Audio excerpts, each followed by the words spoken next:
ಈ ವಿಡಿಯೋ ನೋಡಿ, ಅಲ್ಲಿ ಸೊಸೆ ಕೈಯಿಂದ ಕಾಜಿನ ಗ್ಲಾಸ್ ಜಾರಿ ತೆಳಗಡೆ ಬಿದ್ದು ಒಡೆದೋಗುತ್ತೆ.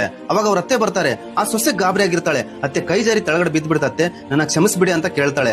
ಅವಾಗ ಅವ್ರ ಅತ್ತೆ ಹೇಳ್ತಾಳೆ, ಬಿಡಮ್ಮ ಅದಕ್ಕೆ ಕ್ಷಮೆ ಕೇಳ್ತೀಯ, ಕೈ ಜಾರಿ ತಾನೇ ತೆಳಗಡೆ ಬಿದ್ದಿದ್ದು, ನಿನಗೇನಾಗಿಲ್ಲ ತಾನೆ ಅಂತ ಹೇಳ್ತಾರೆ. ಅವಾಗ ಆ ಸೊಸೆ ಗಾಬರಿ ಆಗಿದ್ದವಳು ಒಂಥರ ಖುಷಿ ಪಡ್ತಾಳೆ. ಅತ್ತೆ ಸೊಸೆ ಇಬ್ರು ಕಂಪ್ಯೂಟರ್ ನೋಡ್ತಾ ಒಂದ್ ಟೇಬಲ್ ಮೇಲೆ ಕೂತ್ಕೊಂಡಿರ್ತಾರೆ. ಅಷ್ಟರಲ್ಲಿ ಅವ್ರ ಮಗ ಬರ್ತಾನೆ. ಬಂದ್ಬಿಟ್ಟು ಬೈಯೋದಕ್ಕೆ ಶುರು ಮಾಡ್ತಾನೆ. ರೊಟ್ಟಿ ಯಾರು ಮಾಡಿದ್ದು, ಪೂರ್ತಿ ಸುಟ್ಟೋಗ್ಬಿಟ್ಟಿತ್ತು, ನಾನು ಹೆಂಗ್ ತಿನ್ಬೇಕು, ಬುದ್ಧಿ ಇಲ್ವಾ ನಿಮ್ಗೆ, ಹಂಗೆ ಹಿಂಗೆ ಅಂತ ಬೈದಾಡ್ತಾನೆ. ಅವಾಗ ಅವ್ರ ಅಮ್ಮ ಹೇಳ್ತಾರೆ, ಅಷ್ಟಕ್ಕೆ ಹಂಗಾಡ್ತಾ ಇದೆಯಾ, ನಿನಗೆ ಸುಟ್ಟೋಗಿದ್ ರೊಟ್ಟಿನೂ ಮಾಡಕ್ ಬರೋದಿಲ್ಲ, ಮಾಡ್ಕೊಟ್ಟಿದ್ದನ್ನ ಸುಮ್ನೆ ತಿನ್ನೋದು ಕಲಿ ಅಂತ ಬೈತಾರೆ. ಅವಾಗ ಆ ಸೊಸೆ ಹೇಳ್ತಾಳೆ, ಅತ್ತೆ ನಾನು ಇವಾಗ ಕಲಿತಾ ಇದೀನತ್ತೆ, ಇನ್ ಸ್ವಲ್ಪ ದಿವಸದಲ್ಲಿ ಎಲ್ಲ ಕಲ್ತ್ ಬಿಡ್ತೀನತ್ತೆ ಅಂತ ಹೇಳ್ತಾಳೆ. ಅವಾಗ ಅವ್ರ ಅತ್ತೆ ಹೇಳ್ತಾರೆ, ನನಗೂ ಅರ್ಥ ಆಗುತ್ತಮ್ಮ, ನಾನು ಒಂದ್ ಹೆಣ್ಮಗುಗೆ ತಾಯಿಯಾಗಿದ್ದೀನಿ, ನನ್ ಮಗಳೇನು ಇದ್ರಲ್ಲಿ ಪರ್ಫೆಕ್ಟ್ ಇಲ್ಲ, ಹೋಗ್ತಾ ಹೋಗ್ತಾ ಎಲ್ಲ ಕಲಿಯೋರಂತೆ ಬಿಡಿ, ಯಾಕೆ ಚಿಂತೆ ಮಾಡ್ತೀಯ. ಅವಾಗ ಆ ಸೊಸೆ ತುಂಬಾ ಖುಷಿ ಪಡ್ತಾಳೆ. ಈ ತರ ಅರ್ಥ ಮಾಡ್ಕೊಳ್ಳೋ ಅಂತ ಅತ್ತೆ ಸಿಕ್ಬಿಟ್ರೆ ಯಾವ ಸೊಸೆಗೂ ಕಷ್ಟ ಆಗೋದಿಲ್ಲ. ಈ ತರ ಸೊಸೆ ಸಿಕ್ಬಿಟ್ರೆ ಯಾವ ಅತ್ತೆಗೂ